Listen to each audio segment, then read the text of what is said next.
guys magbigay ng reward money.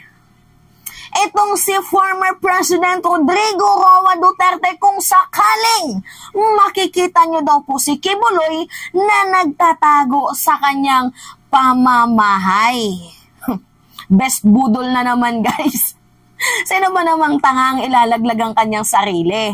Anyway, ganito kasi guys yung context. Alam nyo naman ata no, na itong si Kibuloy up to this moment nagtatago at hindi pa din po nakikita sa kabila ng sandamakmak na warrant of arrest na nakapatong sa kanyang ulo. So sinisisi guys ng mga mamamayang Pilipino natin na baka nagtatago or tinatago daw ni former President Rodrigo Roa Duterte itong si Kibuloy. Kasi nga 'di ba si Kibuloy ginawang administrator itong si former President Duterte ng Kingdom of Jesus Christ. Talagang close together itong dalawang to. Tapos nga, nung natanong itong si Digong kagabi sa kanyang interview, sabi niya handa daw po siyang halugugin ang kanyang pamamahay at magbibigay daw po siya guys ng reward money kung sakaling makita niya daw po guys itong si Kibuloy sa kanyang pamamahay at kanyang pagdidiinan pa guys.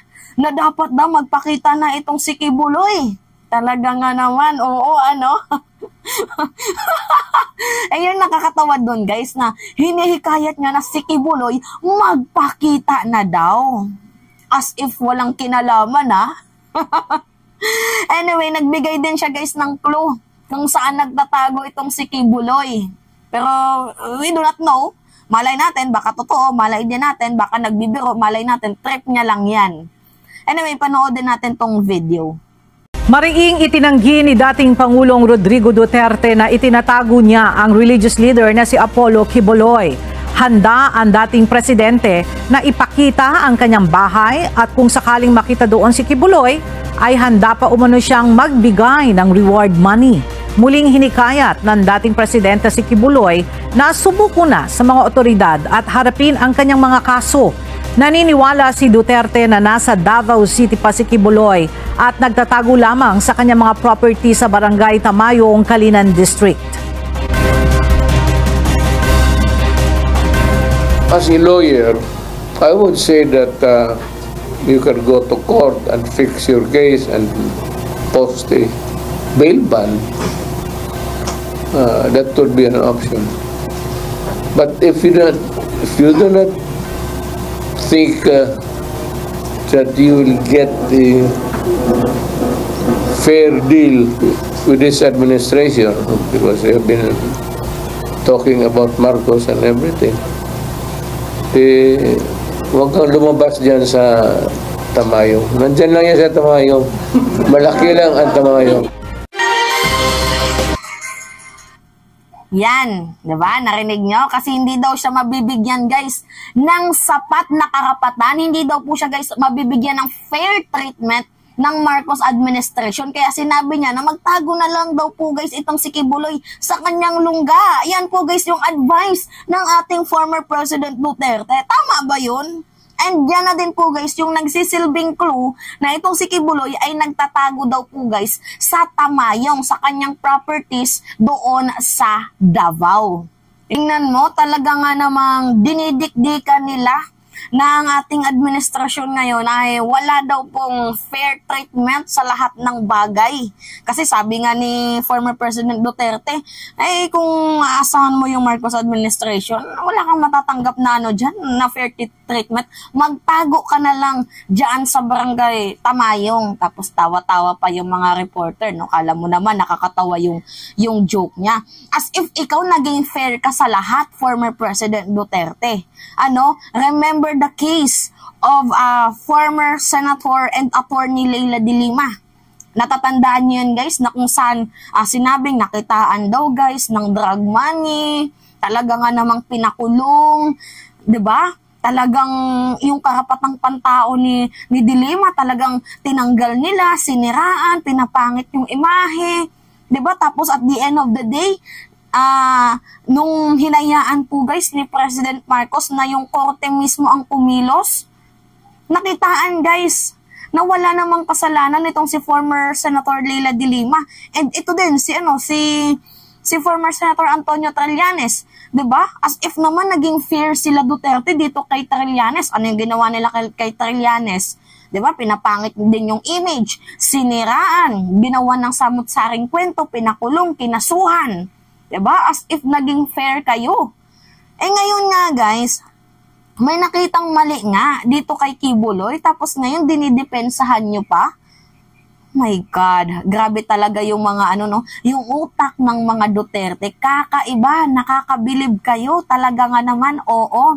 Tapos itong si Sara Duterte, binasdos din itong si President Marcos nung nakaraang araw bago po lumipad ng Washington DC itong si President. Sa papaanong paraan binastos guys? Hindi pa nga tapos magsalita ang Pangulo, umalis agad sa isang room, iniwan yung presidente. Kung hindi ba naman lack of GMRC itong si Sara Duterte. Kaya nga no wonder, same feathers flocks together. Siyempre kung ano yung puno, siya din talaga yung magiging bunga, mga bastos, binabaluktot ang katotohanan. Anyway guys, ito na nga. Diba sinabi ni former President Rodrigo Duterte na itong si Kibuloy ay hindi niya daw tinatago. So yun po guys yung paglilinaw niya. Anyway, posibleng totoo, posibleng hindi. Pero guys, if you will connect the dots, kasi hindi naman talaga tayo pinanganak na kahapon eh. Di ba guys? Hindi na tayo pinanganak kahapon. Na para sabihin na, alam nyo naman itong si Digong, sala sa init, sala sa lamig, sinungaling to the max. Diba? Nung point nga na sinabi niya na, si Marcos, addict yan. Tapos nung nagsalita siya doon sa Cebu Prayer Rally, wala daw siyang sinabing addict itong si Marcos. Tapos ngayon, 'di ba sabi niya din mabait daw itong si President Marcos. Tapos nung nagsalita siya diyan sa kagabi, 'di ba, sa papresko niya, tinawag niyang putang ina. O 'di ba, wala nga sa katinuan nitong si Digong. Whether pwede din nagsisinungaling siya, pwedeng nagsasabi ng totoo. 'Di ba? Na nasa barangay Tamayong, itong si Kibuloy, pwedeng totoo 'yon, pwedeng hindi. Pero yung sasabihin niya na hindi niya tinatago itong si Kibuloy, come on. Come on. Para naman ginawa naman kaming pinanganak nito kahapon. My goodness. Kayo guys, ano yung comment nyo dito? Kasi ako, isa lang talaga yung masasabi ko dito. Syempre, same feathers, flocks together nga. Alangan naman ilaglag ni Digong itong si Kibuloy. At alangan naman ilaglag din ni Kibuloy itong si Digong. Ginawa niya ng administrator itong si Digong na mas matanda pa sa kanya.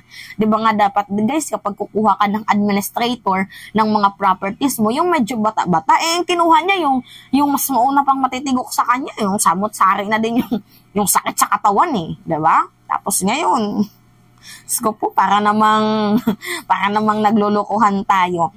Anyway, yan po guys yung pagdidiinan ni former President Duterte. Pag makita nyo daw si Kibuloy sa kanyang pamamahay, magbibigay daw po siya guys ng reward. Ready daw po siyang ipahalughog ang kanyang pamamahay para hanapin doon si Kibuloy, at pag nakita doon daw si Kibuloy, magbibigay daw siya guys ng reward. Pero ang totoo dito, alam naman ilaglag ni Digong ang kanyang sarili. 'Di ba? Lalo pat yung PNP chief diyan, yung hepe ng Davao na si Delvo, ka-birthday daw po pala ni Kibuloy at close friend din po pala. Kasi si Delvo na din mismo guys ang nagsabi. Anyway, hindi naman hawak ng Senate Sergeant at Arms ang lugar ng Davao. Pero sana naman matauhan din yung mga taga Davao, 'di ba? Ituro nyo.